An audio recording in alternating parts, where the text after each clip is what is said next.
Hello friends, good morning, welcome back to our channel Jayanti lifestyle ব্লগে সবাইকে welcome. তো দেখো ফ্রেন্ডস, সকালবেলা উঠেই আমি লেগে পড়েছি অ্যালোভেরা কাটতে। 3টে অ্যালোভেরার ডাল আমি কেটে নিয়েছি। এখন অ্যালোভেরা 3টে ডাল আমি ভালো করে ধুয়ে নিয়ে এসেছি, যেহেতু বৃষ্টি হচ্ছে তো অনেক কাদামাটি ছিল তার জন্য। তো এসে আমি অ্যালোভেরার ডালগুলোকে মাঝখান থেকে চিড়ে নিয়েছি। চিড়ে নিয়ে আমি চামচ দিয়ে ভিতরে সাদা অংশটুকু বার করে নিচ্ছি।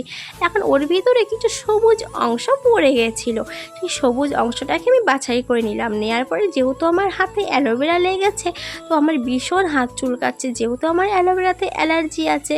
ঠিক আছে, তো ঘরে সেটা কড়াই বসিয়ে দিয়েছি, ওর মধ্যে কিছু নিম পাতা দিয়ে দিয়েছি, সেগুলো ভেজে নিতে হবে।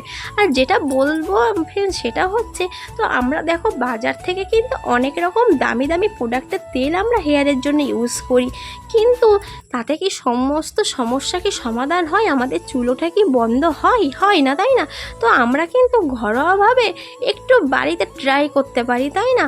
তো দেখো আমি এখানে অ্যালোভেরা, নিম পাতা আর একটু নারকেল তেল দিয়ে ঘরোয়া পদ্ধতিতে একটু হেয়ারের টোটকা বানাচ্ছি, যাতে আমাদের হেয়ারটা একটু ভালো থাকে, একটু নরম হয় আর কি। ঠিক আছে, মানে চুলটা যাতে না ওঠে। তো দেখো আমি কিভাবে প্রোডাক্টটা বানালাম সেটা তোমরা পুরোটাই ভিডিওর মাধ্যমে দেখে নিয়েছো। যদি ভালো লেগে থাকে তাহলে একটা লাইক কমেন্ট করে দিও, আর পরের ভিডিওতে আবারও দেখা হচ্ছে তোমাদের সাথে।